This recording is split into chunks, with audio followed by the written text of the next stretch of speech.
I mean, Gervonta Davis has he has a clause. 10 pounds or something. Yeah. So is Gervonta, especially in the pocket. I mean, Gervonta in the pocket's a monster. Oh my God. He reminds me like a little Tyson. He's short and he conserves his punches where, like the first few rounds, he throws very few punches. He's just measuring. He's a computer, man. Yep. He's just getting the... Joe Rogan on his podcast has issued a stern warning to Jake Paul ahead of his upcoming fight with Gervonta Davis, urging him to pull out before it's too late. Initially, Rogan downplayed the matchup, saying that while the skill gap between the two was enormous, Jake's weight advantage could help balance things out. However, his tone has since shifted, suggesting growing concern over potential danger Paul could face against a seasoned world champion like Davis. Or that can end it. He finds these openings and he sees them, but he doesn't go after them right away. He waits for the right time. He's so patient. Like when you watch the early rounds of his fights, he probably has the lowest punch count in the early round. But he also knows he's got that nuclear option that if he can crack you, most likely he's going to take. I think it's an uneven fight that eventually balances out. One guy has the skills, the other has the size.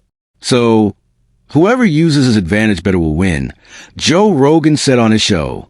However, after watching more footage from Gervonta Davis's training camp, particularly how the lightweight champion has been dominating his heavyweight sparring partners, Rogan has changed his stance, now favoring Davis's skill over Jake Paul's size.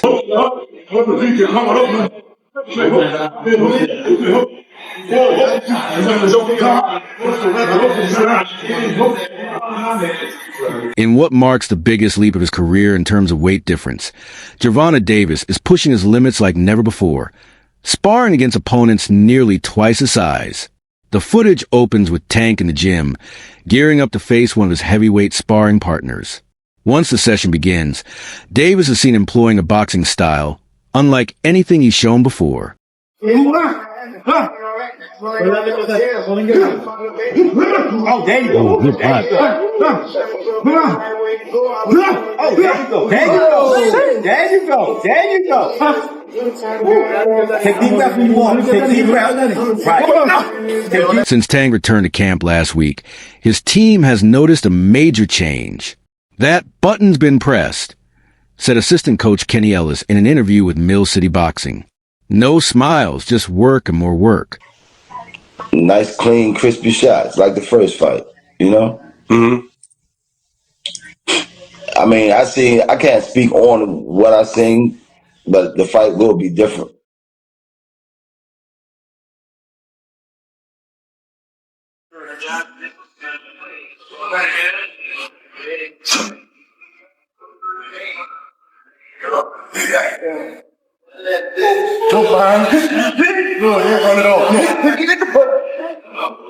The sparring partner didn't stand a chance. Gervonta Davis looked too sharp, too driven, and too fired up to be matched for even 2 minutes. His opponent, built in style like Jake Paul, couldn't handle Tank's relentless pressure. The speed, power, and precision were overwhelming. Within minutes, Davis sent him to the canvas. Out of all the heavy sparring partners that day, only one managed to survive past the 4th round. Listen. He's swinging for the fist.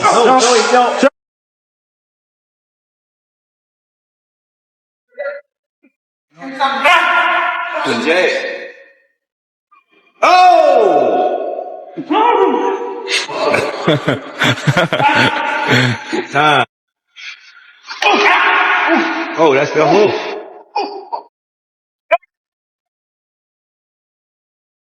In a post-sparring interview, Coach Calvin Ford admitted even he's a little scared Tank, warning Jake Paul to prepare for a beast on fight night.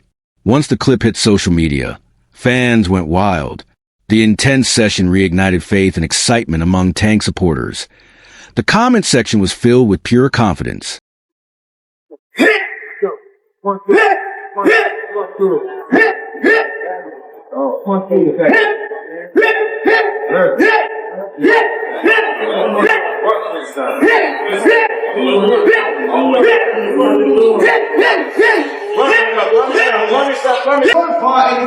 Look like they're playing pool with a short a stick. Fall in between him. Fall in between him. Punch when he punch, Kev. Punch when he punch. Punch when he punch.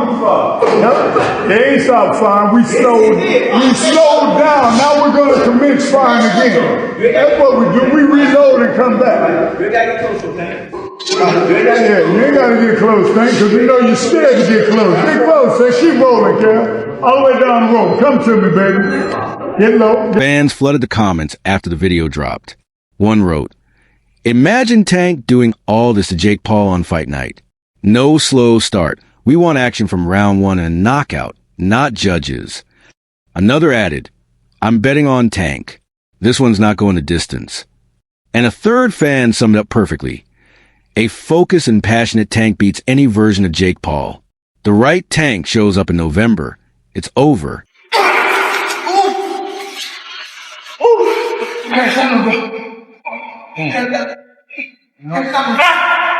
Jay.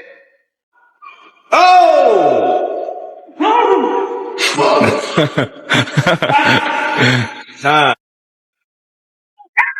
One fan noticed Calvin Ford back in Tank's corner and wrote, "Great to see Calvin with him again.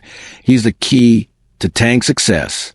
With Ford back, I'm confident Gervonta wins. Sometimes a loss is a blessing." The fan also warned Jake Paul that his size advantage would mean nothing against Tank's skill on fight night.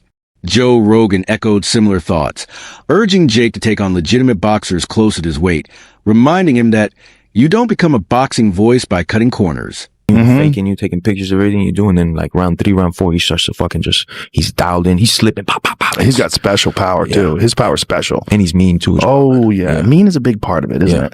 I think having that dog being mean is like the biggest part in it, you know, Really? in being a fighter. While much of the debate has focused on their massive size difference, Joe Rogan recently shared his verdict on the Paul versus Davis fight. During a fight companion stream, Rogan called a matchup weird, pointing out Jake Paul and Gervonta Davis, 135 versus 200 pounds. That's insane. When Brendan Schaub asked what it meant that the fight was an exhibition, Rogan explained, "It means nobody wins. It's weird." You know, the conversation he had with Eddie Hearn, where he said, I will knock out any one of your guys that has under 10 fights. He goes, whoever you want to have, bring me any guy that you have that's under 10 fights. You can see Eddie Hearn like, he's kind of stuck there. You think? Yep. Because those guys under 10 fights, like, what if Jake Paul knocks one of them out? Like, what if you get a guy? Jake Paul versus Gervonta Davis is bound to grab attention, but many fans are already questioning the matchup, saying it heavily favors the problem child. As Joe Rogan pointed out, Paul stands much taller and outweighs Davis by over 60 pounds, a serious advantage. While Tank brings far more experience, the big question is, can skill truly overcome such a massive size gap? We'll only know when they finally meet in the ring. However, former UFC flyweight champion Demetrius Mighty Mouse Johnson recently suggested a better matchup for Paul, one that makes a lot more sense. Let's take a look at what he had to say. Like, hasn't been tested, maybe has some promise, maybe gets wrapped up in the hype, and maybe gets a little nervous. And this is his first chance at a big show. And Jake Paul can crack 100%. That knockout of Tyron Woodley is legit as he can crack. Tyron Woodley is not a boxer. Yep. When you mention Gervonta Tank Davis, one thing instantly comes to mind: raw, bone-crushing power. Despite his smaller frame, Tank has built a fearsome reputation for sending opponents into the shadow realm, with 28 knockouts on his 30-1 record. But something strange happened during his last title defense against Lamont Roach Jr., a fight that made Joe Rogan briefly question Tank's abilities and even discouraged the matchup with Jake Paul.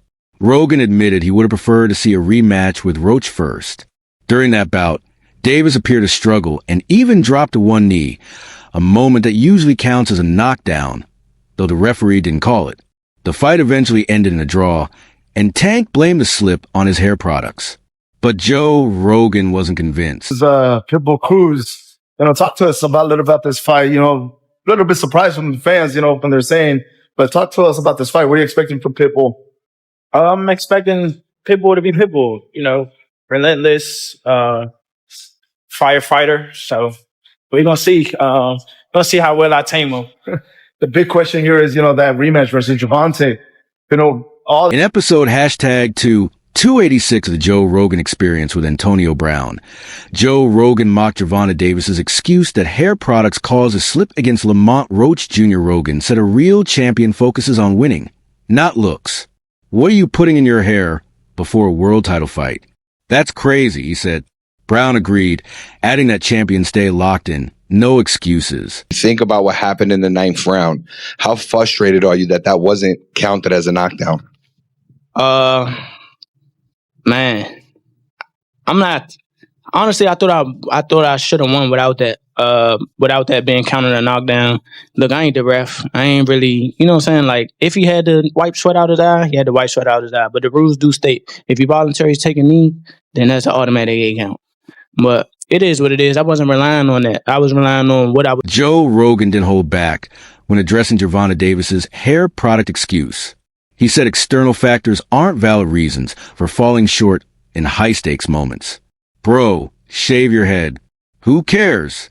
You're about to fight. Get those braids out of there, Rogan said on the Joe Rogan Experience. The UFC commentator made it clear that as a champion, Davis should focus on performance, not appearance, when everything's on the line. and forth. It was supposed to happen in August. It didn't happen. Then now his exhibition fight.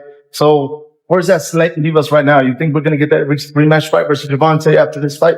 Who knows? He said he's retiring. I believe him. I think he's scared. So if he's going to retire, I believe he's going to retire. You think he'll retire after the exhibition match? I think so. Why do you say that? Because he's scared.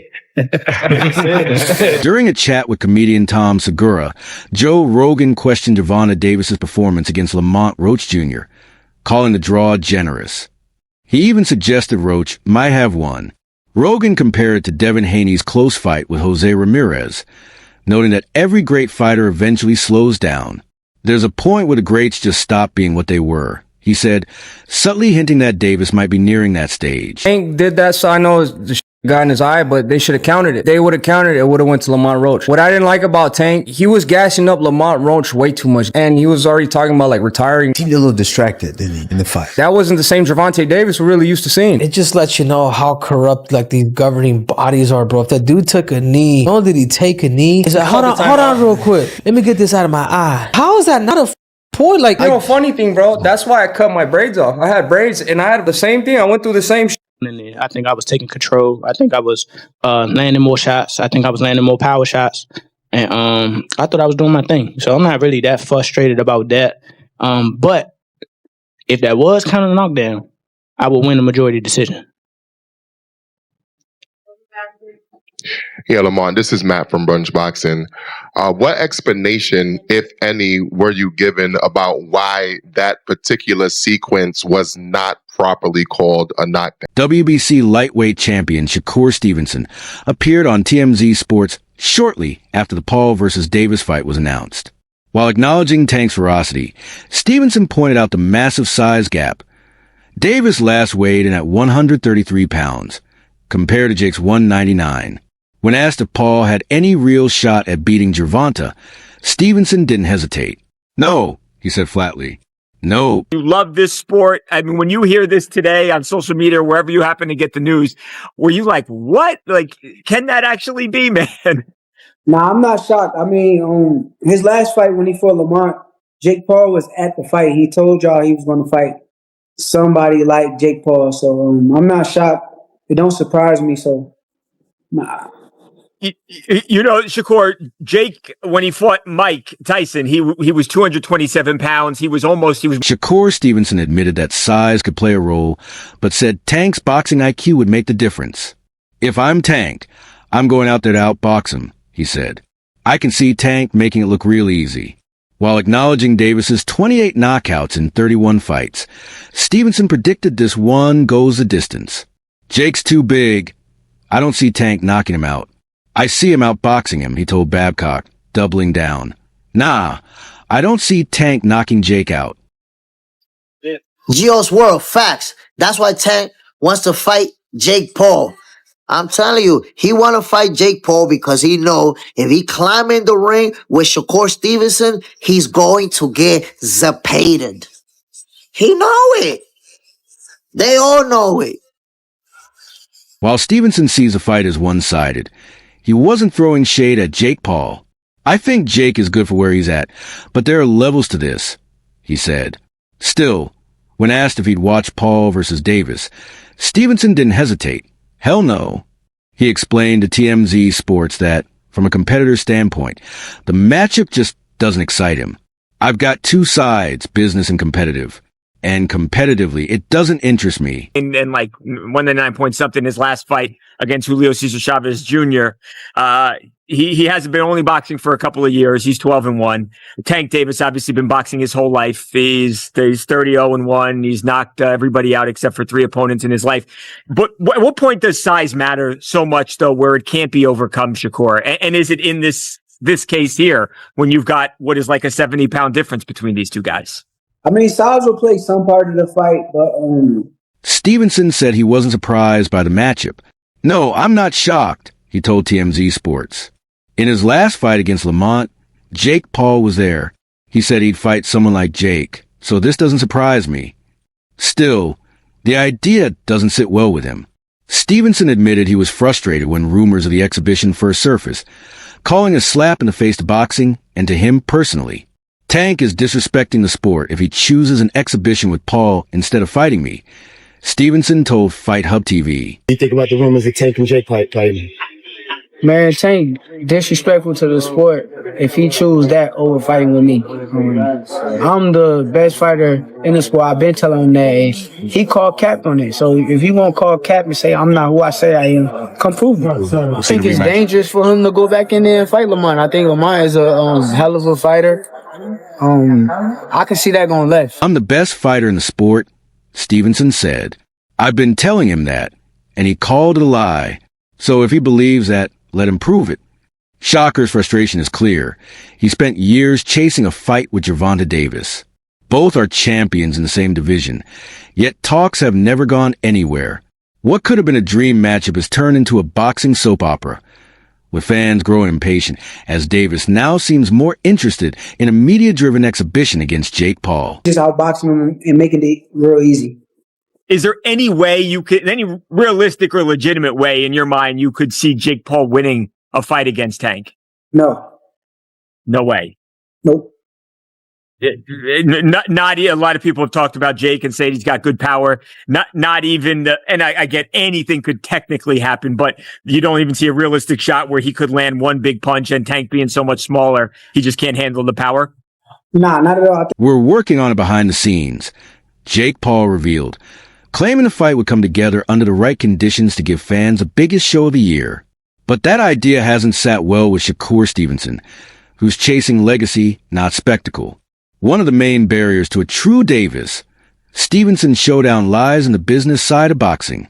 Stevenson is signed with Top Rank and fights on ESPN, while Davis belongs to Premier Boxing Champions, often featured on Showtime pay-per-view. This promotional divide has long kept mega fights like theirs from happening. As for Stevenson's next steps, he's eyeing two possible opponents, Teofimo Lopez and Lamont Roach Jr., who also called out Davis after their controversial draw in March. Tank it's the biggest fight in the world. Yeah. Like, it's going to be the biggest boxing fight in the world when it happens. I can see it happening not too far in the future. Really? I can see it happening. I don't think, I think Tank will sign that contract. Dang. And I'm going to sign a contract too, so you're going to get it on. Months before his bout with Julio Cesar Chavez Jr., Jake Paul had already teased potential clash with Gervonta Davis. Back then, he said, "We're working on it, but it'll most likely be an exhibition." Now it's official, and the announcement has sent shockwaves through the boxing world. After all, a fight between a ranked cruiserweight and a lightweight world champion borders on the absurd. That's all for now. For the latest updates, news, and big moments from the world of boxing, subscribe to our channel and turn on notifications so you never miss our next upload. Until next time, peace out